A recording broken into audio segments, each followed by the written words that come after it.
Hi, I'm Beth with American Patchwork and Quilting, and welcome to our first tips video for the Blast from the Past Mystery Sampler.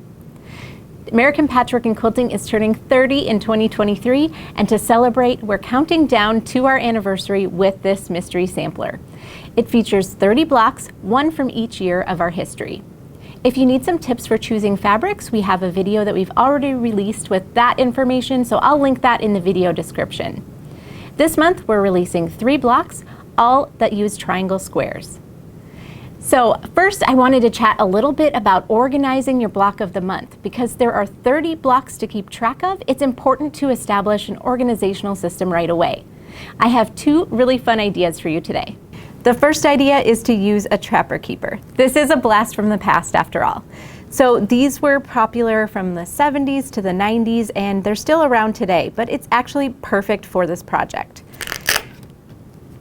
So it comes with a couple of folders, so I thought it would be really fun to have the blocks that you're working on in one folder, and then you can put the completed blocks in another folder. I also added this little pouch that goes right on the binder rings, perfect for your colored pencils, for coloring in those coloring diagrams, or even adding, your little fabric swatches. You could put some little tools in here, marking tools or other specialty tools that you're using for this project, so I thought that was a really nice addition.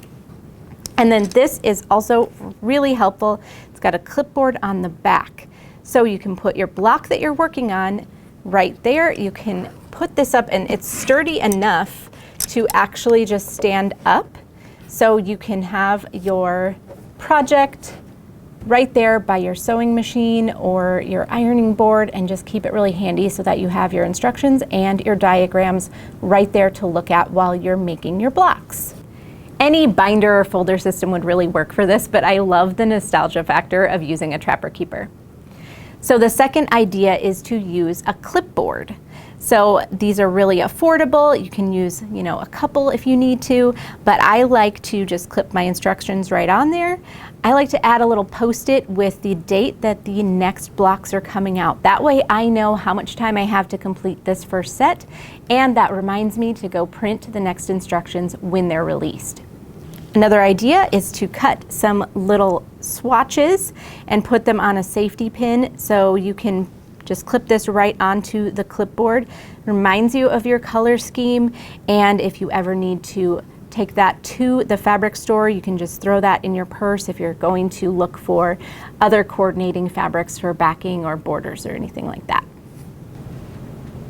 I like to hang these on the wall or the side of a piece of furniture, so I've got mine on the side of the bookcase here. It's a great way to use those underutilized spots in your space, and it's a good visual reminder of what you're working on. Now that we're all organized, it's time to get started on our blocks. Again, these 3 patterns all use triangle squares. Perfecting triangle squares is a great skill to have because they're such a common unit in quilting. So here are our favorite tips. So the first thing you can do is make your triangle squares larger than needed, then trim down to size. So you'll cut the initial squares 1/8 of an inch larger than specified. So in this case, it's a 3-inch square instead of a 2 7/8 inch square. And we always note this on the instructions too. So you can see I made some triangle squares using both methods here, and the one that I made larger and trimmed down is much more square and more accurate.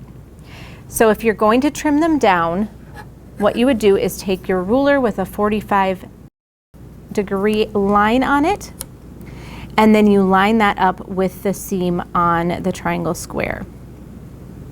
And this one is going to be a 2.5 inch finished size, but you want to make sure you don't line up exactly at the 2.5 inch. You want to have a little bit extra that you're going to trim because you're going to trim all the sides. So you would trim the 2 sides, turn it around, then line up with the 2.5 and finish trimming. They do also make specific rulers just for trimming triangle squares. These are extremely helpful if you're not getting the accuracy with your normal ruler. We like block lock rulers, and we have a detailed video on how to use them. Look for that link in the video description. This next tip is especially important if you are using your squares the original size. So you want to use a scant seam allowance. So that's just a little bit smaller than the 1/4 inch you're normally using. So I've got my foot with a guide here that I'm going to run along my marked line. So you just want to move your needle over just a little bit toward the guide. So you're taking a little less out of that seam. You're just getting a little smaller. So I moved that over too. Just make sure you're not going to hit your foot with your needle adjustment, and then you can sew. So that scant 1/4 inch seam allowance will give you a few extra threads that you need to get those precise triangle squares. Now we recommend you still check the size and if necessary square up the block. Another thing you can try is drawing the stitching lines instead of marking the center line. So sometimes it is kind of hard to get that ruler lined up perfectly on that diagonal. So this can help you if you're struggling with that. So then you can line up the 1/4 inch line and then mark that. So this is especially helpful if you are struggling with accuracy. One last tip, when you are pressing your triangle squares open, don't pull on the fabric too much because you can stretch your shape out of square. I finished sewing all 3 of the blocks using the Beyond Bella collection by Annie Brady for Moda Fabrics. This is Bella Solids with a twist. A subtle white design gives it a little bit more interest. And for easy color matching, the numbers of this line are the same as the corresponding Bella Solid. So many gorgeous colors, it was tough to pick. But I thought it would be really fun to kind of match our Blast from the Past logo with those greens, pinks, and blacks. It's really bold and it's giving me those 80s and 90s of type vibes. I wanted to show the blocks in a few different colorways, so I made 3 more, all using Moda Fabrics. So the first one I used Wild Iris by Holly Taylor. This is such a pretty line with the purples and greens. We've got Urban Farmhouse 2 by Primitive Gatherings with a really classic black and white scheme. And then block 3 is using Decorum by Basic Gray, a fun option for a monochromatic palette.